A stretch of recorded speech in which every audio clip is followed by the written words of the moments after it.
Hello, everyone, and welcome to the 50 Years Ago in Hockey podcast. This is episode 92 in our series, and who would have ever thought we would get up to a number like this? I'm your host, Rick Cole, and each week right here on the Hockey Podcast Network, we take a trip back in time to bring you all the hockey news from 50 years ago, exactly as it happened, in the words of some of the greatest sports writers of all time. And this week, we are in the time period from July 26th to August 1st, 1971. DraftKings Sportsbook, it's not only my favorite sportsbook, but also America's top-rated sportsbook.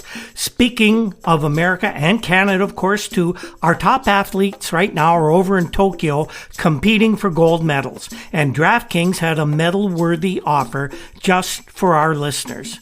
Listen to this. Place any pre-event wager of $1 to be eligible to cash $100 in free credits if America wins any medal this year. That's 100-1 odds on an American athlete to stand on the podium and receive a gold, silver, or bronze medal this week at the Olympics. 100-1 odds on an offer like this doesn't come around often, so sign up for DraftKings Sportsbook now and get in on all the action. I love using DraftKings Sportsbook. It's easy to navigate, has plenty of instructions for new bettors, and nearly limitless ways to get in on all the action. My friends, lots of people that I know in the sports world have been loving DraftKings Sportsbook, and I know you will too.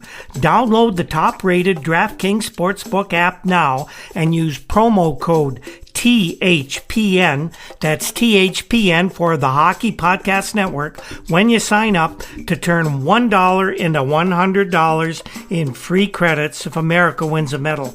That's code THPN to turn $1 into $100 in free credits. This is for a limited time only at DraftKings Sportsbook. You must be 21 or older, New Jersey, Indiana, Pennsylvania only. New customers only. Restrictions apply. See DraftKings.com/sportsbook for details. And if you have a gambling problem, call 1-800-GAMBLER or in Indiana, 1-800-9-WITH-IT. In addition to DraftKings, we're also sponsored by Newspapers.com, the world's largest online newspapers website where you can get into literally tens of thousands of newspapers that they have on file. We get most of our research from that fine website. We're also sponsored by the Breakwall Brewing Company in beautiful downtown Port Colborne, now fully open for customers. I had lunch with my family there yesterday, and it was absolutely wonderful. If you like what we do here each week and every day on Twitter, just about every day, even in the summer, please go to patreon.com/hockey50years and subscribe to this podcast. Subscribers not only get early access to each week's free podcast, but we have some really neat stuff and special content available only to our subscribers. We get a chance to go into great detail each week when we put out these special shows, actually a couple times a month, and we get to tell our stories in just a little more detail and a little more depth. That's patreon.com/hockey50years to subscribe. Okay, so this week has been a really, really special week here on the shores of Lake Erie in Port Colborne, Ontario. Most of you know my son, Andy Cole. He puts the podcast together. He does all the technical work. I just do the hockey stuff. Well, Andy was here for this week, and we got to spend a lot of time just seeing exactly what he does to put the podcast together. Made me understand the process a lot more, to actually sit with him, and we put last week's show together side by side. It was really a great experience for me.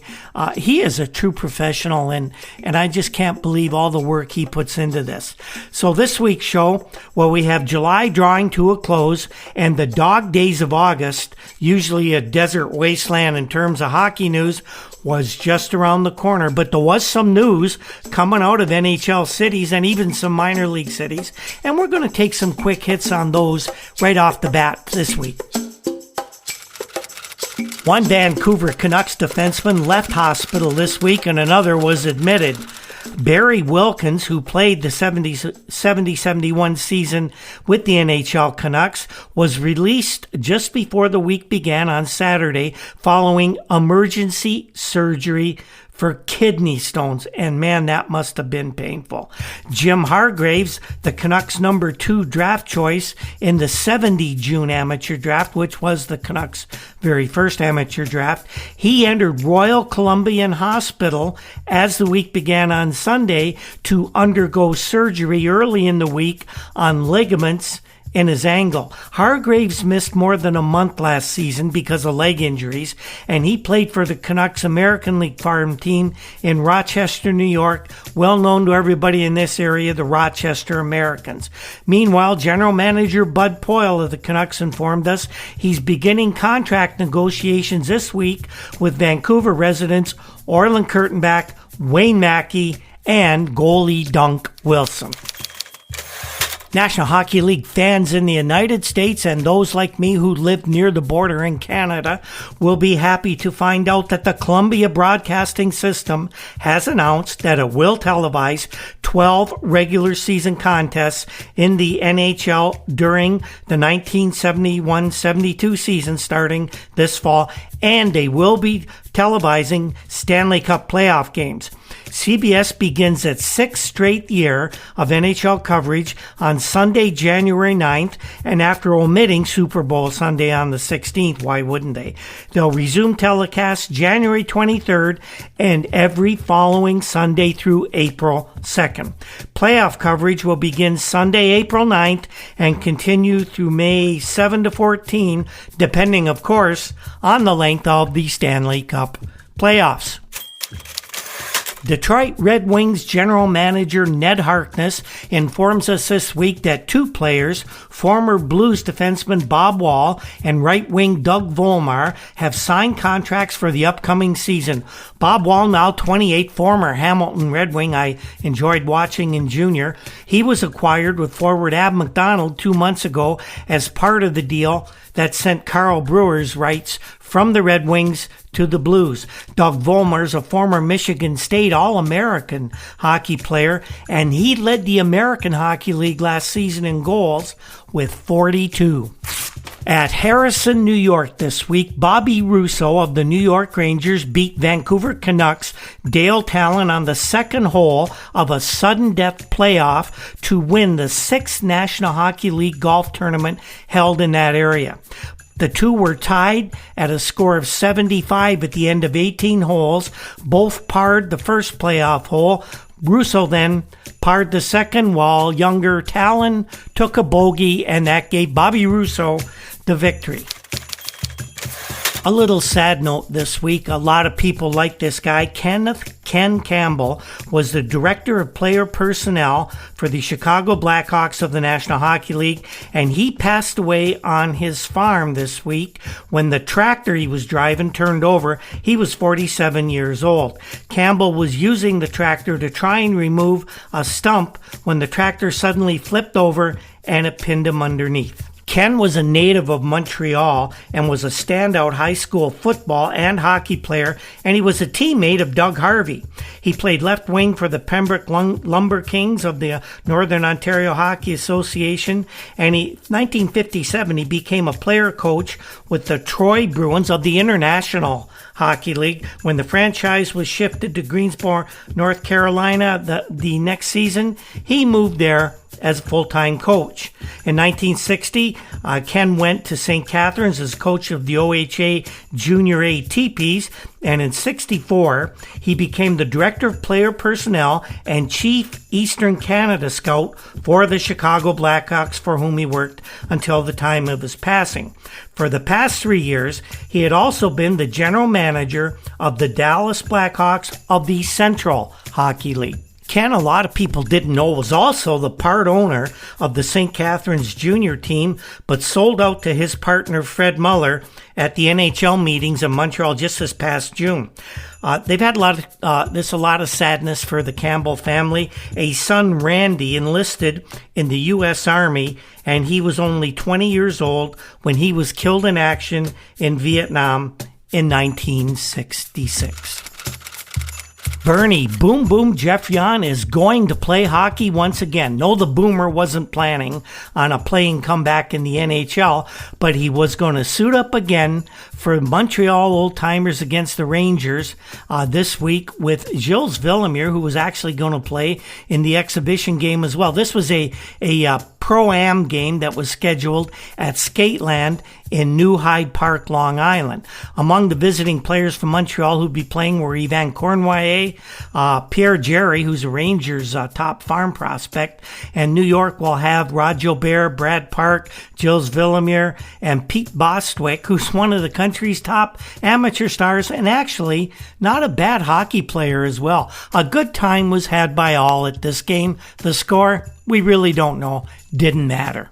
The Philadelphia Flyers are taking a rather unique approach to their training camp this summer. They're starting out in Ottawa, and then on September 28th, they're moving to the University of Pennsylvania, and they're going to train there until the season opens on October 9th. General Manager Keith Allen called the Ottawa and Pennsylvania facilities two of the finest in the entire National Hockey League. Allen cited the ice conditions at the Penn facilities as outstanding, excellent, especially in the warm conditions. Penn's new skating pavilion is the home ice of the Ivy League University of Pennsylvania hockey team. I had a good friend from Dunville High School who graduated, and he went to the University of Pennsylvania, a fellow by the name of Paul Daigle. Paul passed away this week. I remember him fondly playing with and against him over the years. He actually played a year or so in the Maple Leafs organization after he graduated from university, became a lawyer, and had a very successful career, and we're going to miss Paul Daigle. Ren Blair, the general manager of the Minnesota North Stars, said this week that Murray Oliver, the veteran center who held out for the first two games of the North Stars 70-71 season, has already agreed to his 71-72 contract. He will be not a holdout this year. Blair said Murray got a nice raise for what he did last season. We sat down for a while and it worked everything out. It was quite a contrast from what we both went through a year ago. Glad to see Murray Oliver getting recognized for the fine work he's done in the NHL. He got a raw rap from Stafford Smythe, owner of the Maple Leafs, who actually called his player a loser at one point, and I'm glad Murray found some happiness with the North Stars. Had another little update from the Canucks that we missed early in the week. Later on in the week, we learned that the Canucks were trying to arrange a working agreement with the Seattle Totems of the Western Hockey League to send about 6 players, half a dozen players, to Seattle for the season, in addition to their Rochester farm team. What the Canucks want to do is have a few players within quick traveling distance in case they need an emergency call-up. So that's what Bud Poyle is doing. And also during the week, he visited Montreal to talk to 3 young amateur draft picks, Jocelyn Gavermont, Bobby Lalonde, and Richard Lemieux, and of course, their lawyers. And we're speaking of the Western Hockey League, by the way. Did you ever wonder why the Western Hockey League never lasted beyond this time period? In a few years, it's going to be gone. Speaking now in 1971. There were many factors that led to the Western Hockey League's demise, not the least of which was the World Hockey Association, which at the point in time we're talking about right now was just starting to make noises about becoming a reality. In the 60s, the Western Hockey League actually made noises. There were plans afoot. I know someone who worked in the industry there who told us that the Western League was definitely trying to make itself a major league team because the NHL had ignored the West Coast with any expansion plans up to 1967. So in the earlier 60s, they were going to raid the NHL of players. There was talk of Bobby Hull being snatched away from Chicago when his contract expired and signed by a team, well, probably the Los Angeles Blades, who would have gone up and been the West Coast Major Hockey League. Didn't happen, and here's an example of why the West Coast Western Hockey League never really was able to organize itself into a major league, with this story that came out of Salt Lake this week. The president of the Salt Lake Golden Eagles, president owner Dan Meyer, that is, he must have been wondering what he had to do to get payment for Billy McNeil. McNeil was traded to the San Diego Gulls very early in the 1970-71 WHL season.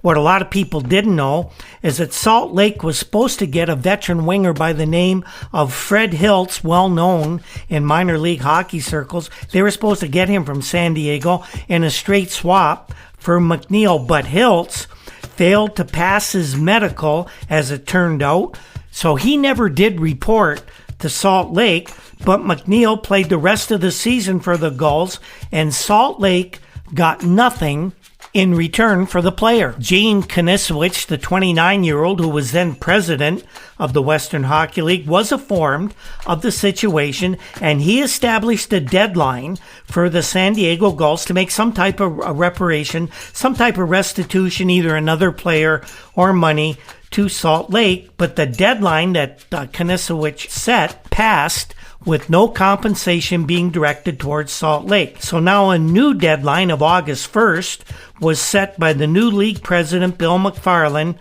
but San Diego once again has taken no action, and the deadline passed with no compensation going to Salt Lake once again. This is just unconscionable. This could not happen in any organization that purports to be somewhat professional or even major league. And it's little things like this that added up that cause splits between the clubs, not the unity a league that wants to promote itself needs. And the WHL finally went by the wayside, and in the coming years we'll cover all of that along with the rise of the WHA. Now here's a story that I viewed with great interest back in 1971. Clarence Campbell, the president of the National Hockey League, and Alan Eagleson, the executive director of the NHL Players Association, announced this week that Edward J. Houston had been named arbitrator in all salary disputes between players and their teams for the 71-72 season. Ed Houston is an Ottawa lawyer, and he begins his duties on August 10th, a month before the NHL training camps open. Eagleson said, "I have great respect for Mr. Houston's ability and his independence. He's been sound knowledge and extensive background in hockey, both as a former president of the Eastern Professional Hockey League, and he has tried several cases involving professional hockey players." Eagleson said he's confident that Ed Houston is the most qualified person available. Now, up until this point in time, Clarence Campbell had handled every salary arbitration. Now, everyone knew Clarence Campbell worked for the owners, so he would handle an arbitration, trying to be fair to both the players and the guys who pay him. That didn't work. What you got to worry about is that Houston is not in anybody's pocket here. We didn't know at the time, but Al Eagleson was colluding with the owners, and this might not be a good idea. It might be. We'll give you the history on it as it unfolds in the next season. Gene Carr was the number one choice of the St. Louis Blues in this June's amateur draft, which was 7 weeks ago right about now. He signed a 71-72 contract, according to Blues new general manager, old general manager, new general manager again, Lynn Patrick. Carr, who's 5'11", 185 pounds. He plays center, but he also plays the wing quite well. He scored 36 goals and was credited with 68 assists in only 32 games last season for the Flin Flon Bombers, that junior hockey development machine in the Western Canada Hockey League. Patrick describes Gene Carr as big, fast, and rough with an excellent shot. Here's a story out of Minnesota that got my attention now. I didn't know this guy, but Roger Godden, who graduated in 1971 from Ohio University Sports Administrative Program. He's a native of Eveleth, Minnesota. He has been named Executive Director of the United States Hockey Hall of Fame. Now, the U.S. Hockey Hall of Fame is located in Eveleth, and it will honor American greats, and it's been endorsed by the U.S. Amateur Hockey Association. Roger Godden 50 years later, is a member of the Society for International Hockey Research, of which I'm a member as well. He's a great hockey historian. He had the interest in hockey history in 1971.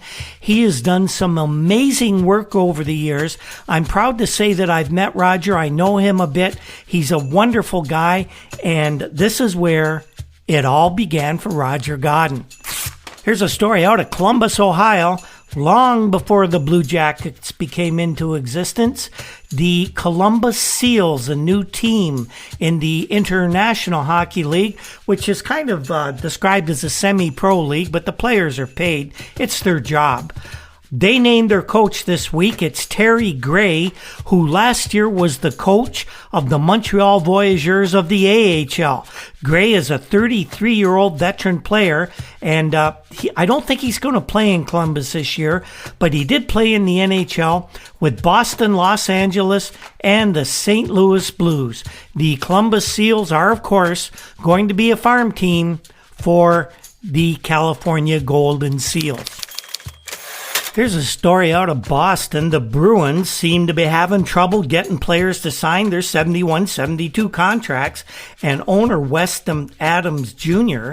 was worried there might not be enough available bodies for training camp, according to this report from Jerry Nason of the Boston Globe. Jerry writes that 20 days before training camp, the Bruins officially don't have enough hockey players to beat the old Arlington Icehouse Six.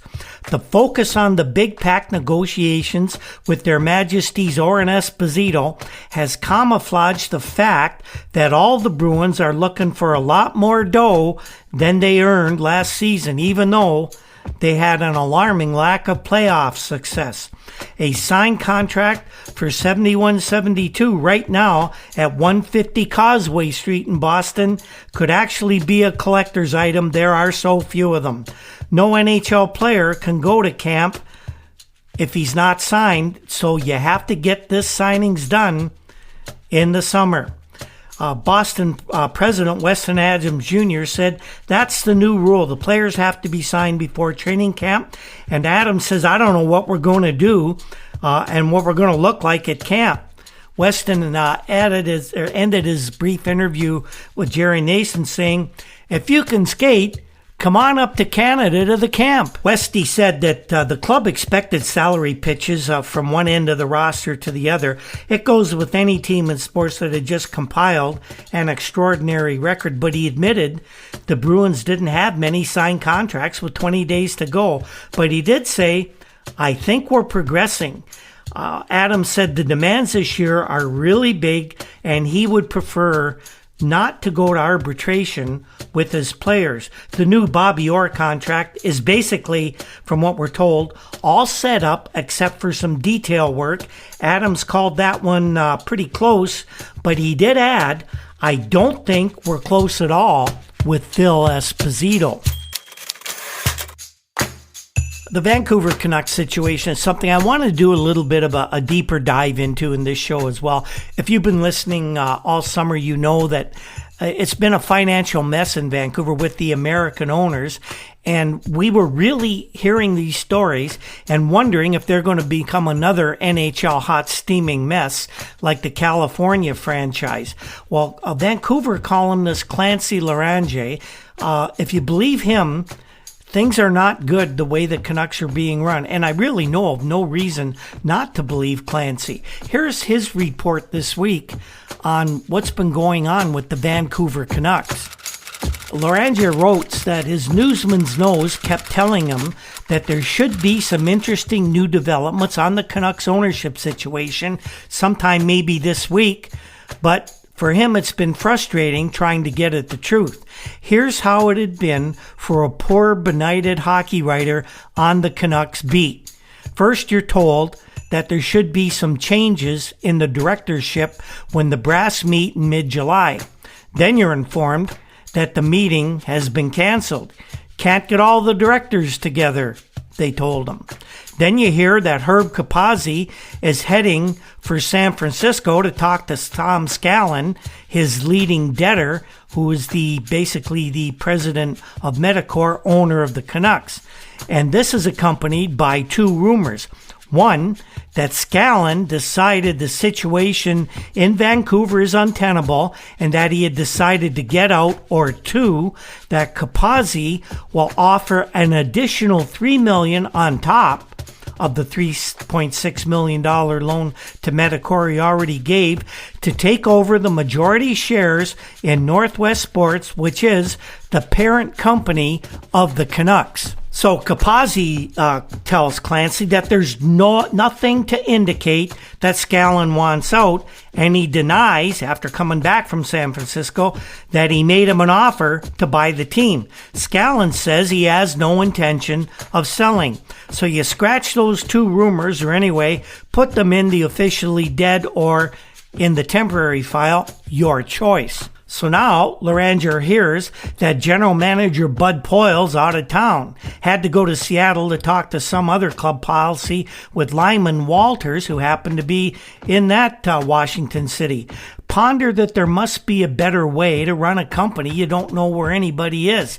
Then you hear that Scallon and Walters suddenly turned up this week in Vancouver. They've been interviewed by Securities Commission investigating the Canucks financial picture, and then they left town with not talking to anybody else.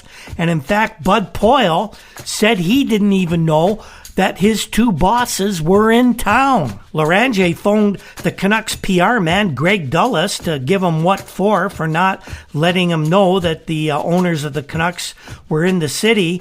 And Douglas told him that nobody in the Canuck offices knew they were in the city either. Who does that? Poile, as we mentioned, confirmed it, saying he was also getting hell from the Canucks directors for not telling them that Scallon and Walters were in town. He didn't know either. Nobody seems to know what's going on when the bosses are sneaking around in your city and not letting you know what's going on, especially when they're being investigated by the Securities Commission for their financial activities in BC. Now, if you think everybody that we're talking to that didn't know they were in town is blowing smoke, it even gets goofier. Bill Winnett is just the guy who's supposed to run the Northwest Sports operation for Medicor in Vancouver. He hadn't seen them, and he didn't know they were in town either, and he was very believable. Ponder once again that there has to be a better way to run a business, especially one as high profile and complex as a National Hockey League franchise. Now, here's the kicker. Winnett, once again, the guy that runs Northwest Sports, well, he actually wondered out loud what prompted Medicor, the guy Scallon and Walter, to show up in Vancouver, since the press had been told at Capazzi's takeover press conference, they were advised that Scallon and Walter were not to come to Canada. So why did they show up in Canada anyway? A lot of people wondering about that. So Clancy Laranger also wonders just how long this sad situation is going to go on, especially when a Financial Page colleague in his paper reported that he had been told that the securities investigation is a long way from being over. Now add to this that on Friday of this week, word came out that the United States Security and Exchange Commission had grave doubts about Medicor's ability to function as a going business concern. Now, you don't wish Scallon and Walters any hard luck, remembering that they were the only ones with guts enough to put up money for the NHL franchise, but you can't help but hope that this is going to speed up delivery of the Canucks into Canadian hands, feel very patriotic, and get back to beating the Heat, but get the Canucks ownership back in Canada, because so far the Americans have not done very well with it in the 1 year the team has been in existence. Bruce Garvey, the fine journalist with the Toronto Star, caught up with the Canadian sudden goaltending superstar Ken Dryden, and they talked about Ken's summer job with Nader's Raiders in the United States. Just a short 3 months ago, Ken Dryden was Canada's newest sports hero, the incredible rookie goalie who stole the Stanley Cup for the Montreal Canadiens. That was before he traded himself to a new American team known as Nader's Raiders. Now he wants to talk about pollution, not about hockey. When the Stanley Cup frenzy died down in Montreal, Dryden turned his back on the golf course, the summer hockey schedule, and lucrative off-season jobs. He headed south to Washington, D.C. to join consumer advocate Ralph Nader's crusade for the little guy against big business and big government. So at this point in time in the summer, Ken is working 65 hours a week for basically nothing, helping Nader's Raiders on their newest project, creation of a huge sports and commercial fisherman's lobby to fight water pollution.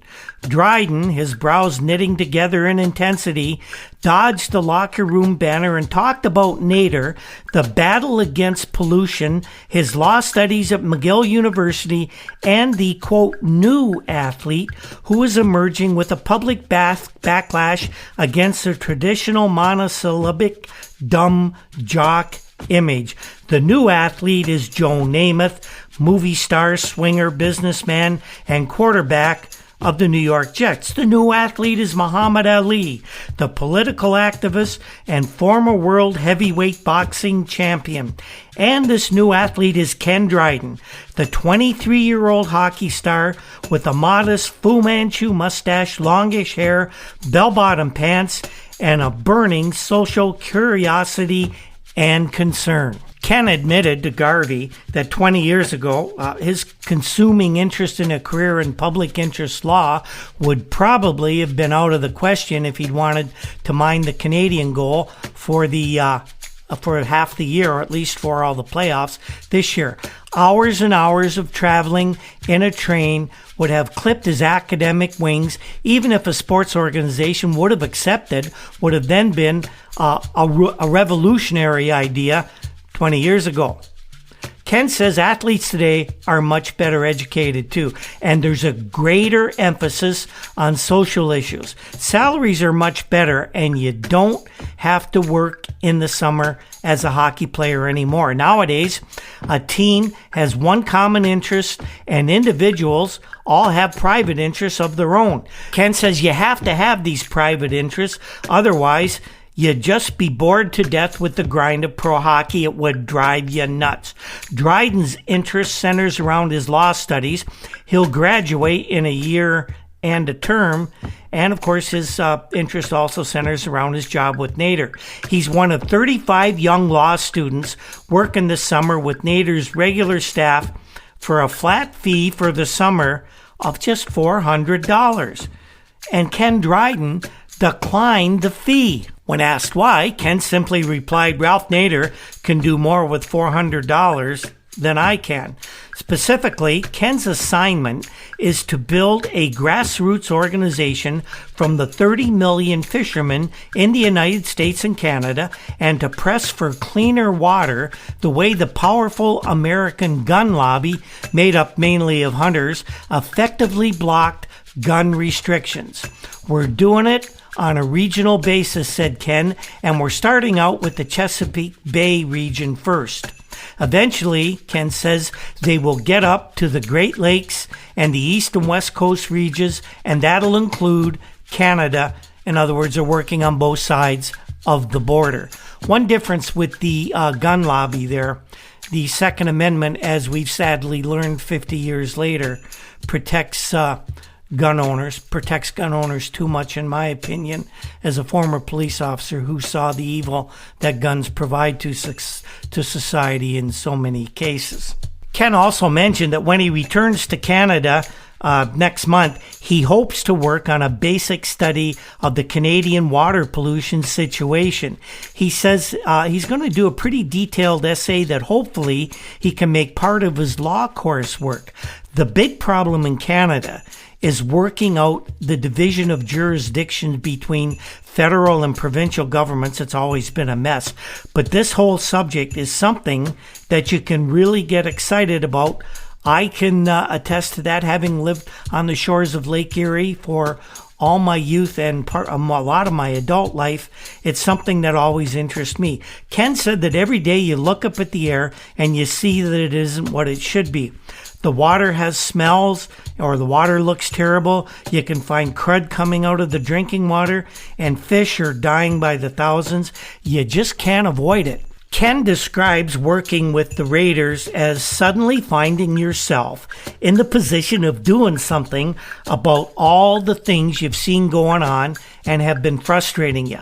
Ken said that Nader's success depends on getting extremely talented people to work unbelievably long hours for little or no money, and it takes something special in a person to actually pull that off. Dryden, who comes from the Toronto suburb of Islington, worries about people in the public eye, especially sports personalities, professional athletes, getting embroiled in social and political activity with little qualifications or expertise. That's why on the Nader team, he is strictly Ken Dryden, McGill law student, not Ken Dryden, hockey star. Now Ken does assure us all in this story that despite his consuming summer interest in pollution, he will be hockey-oriented once training camp rolls around in September.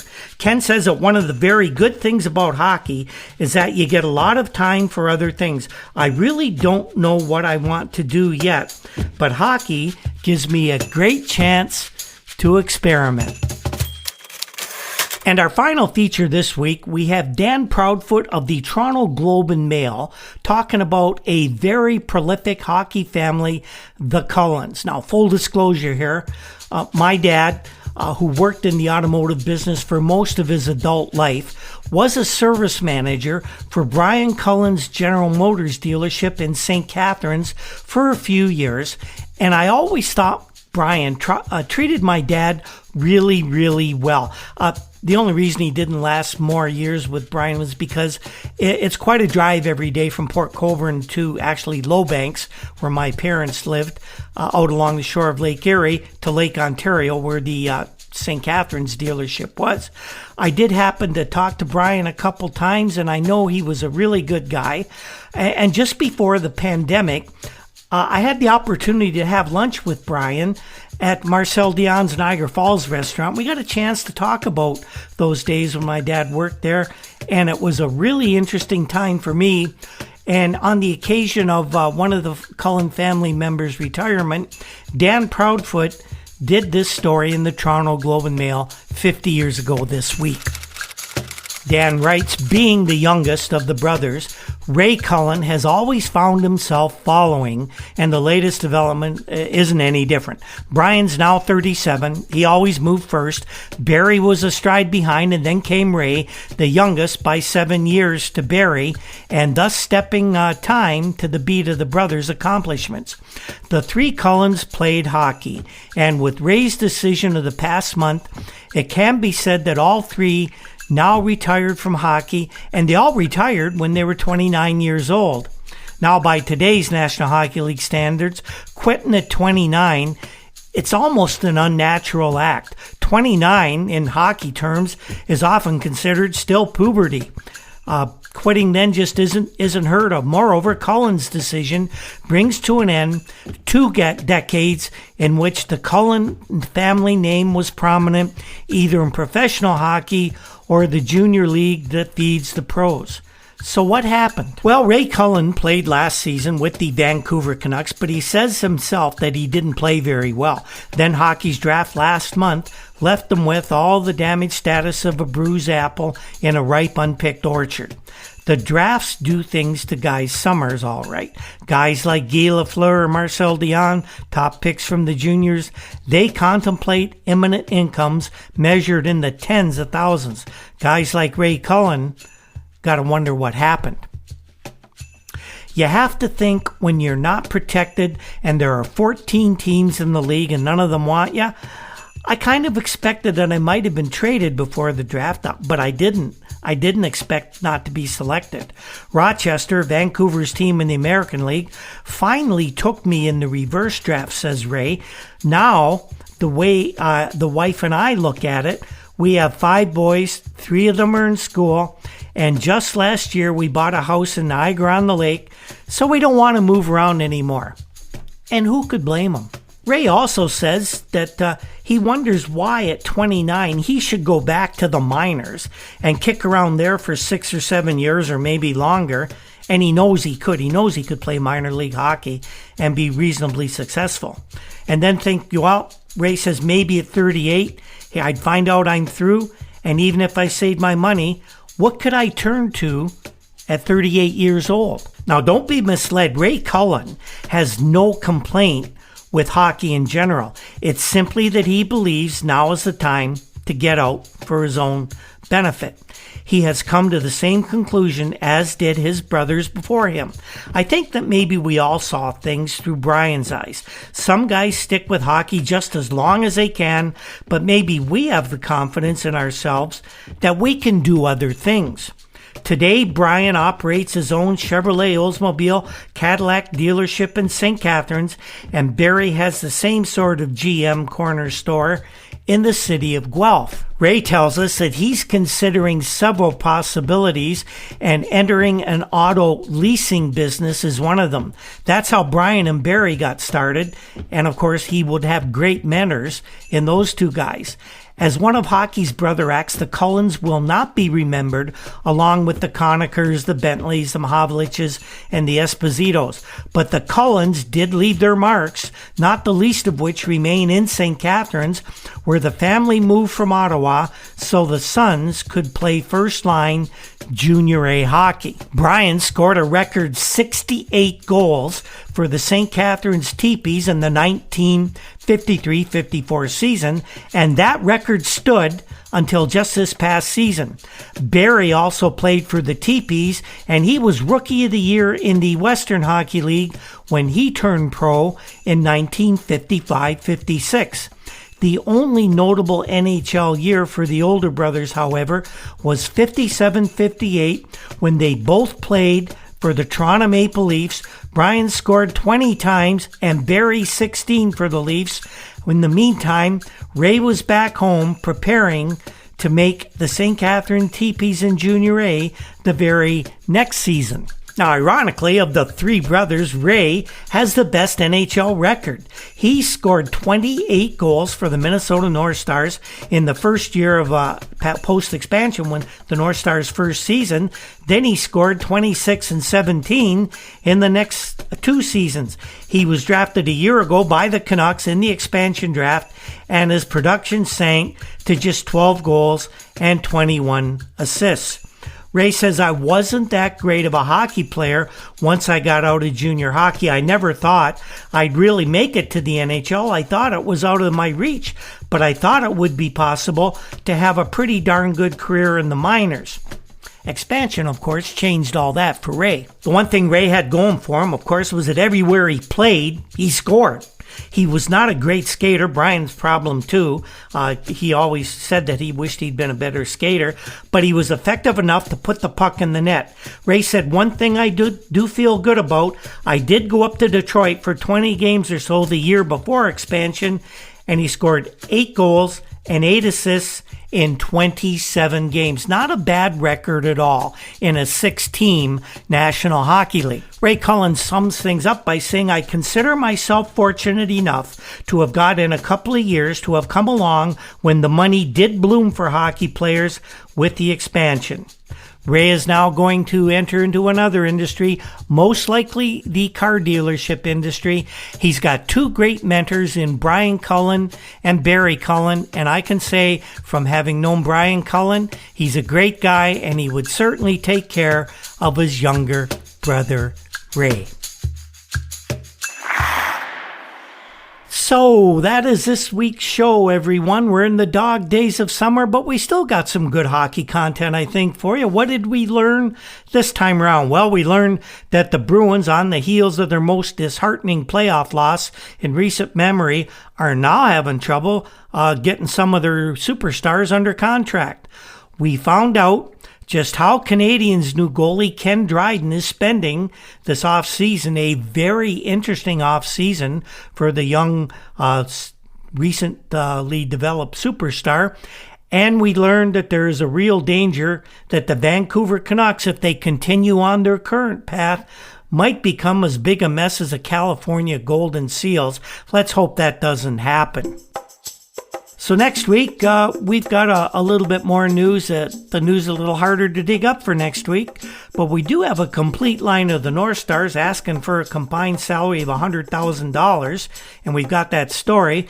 We'll learn a bit about Ed Houston, who we talked about this week, the new arbitrator for salary disputes in the NHL, and we'll get an update from Kevin Walsh of the Boston Globe on the status of Bobby Orr and Phil Esposito's contract negotiations. That's all next week on the Hockey Podcast Network. The 50 Years Ago in Hockey Podcast is produced by Andy Cole.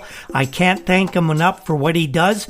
After sitting with him this week and watch him put the show together, I am even more amazed at just how professional and how proficient this guy is with the technology and with broadcasting in general. I can't thank him enough for all his hard work. The very popular Juno-nominated Toronto indie rock group, the Rural Alberta Advantage, provides our intro and outro music. They're starting shows again. They've got one coming up in Edmonton within the next couple weeks, an outdoor concert. You ever get a chance to see him perform live, don't miss the opportunity. Other music and sound effects in the podcast are written, produced, created by Andy Cole as well. Our research, of course, comes from files from the Toronto Star, Toronto Globe and Mail, and, of course, the many fine publications found at newspapers.com. You can find us every day during the hockey season on Twitter at @Hockey50Years. We're on Facebook under the 50 Years Ago in Hockey, also on Instagram with that number. We have a WordPress site, hockey50yearsago.com. You can get the podcast at any of your favorite podcast apps or simply go to the Hockey Podcast Network in order to listen to each show.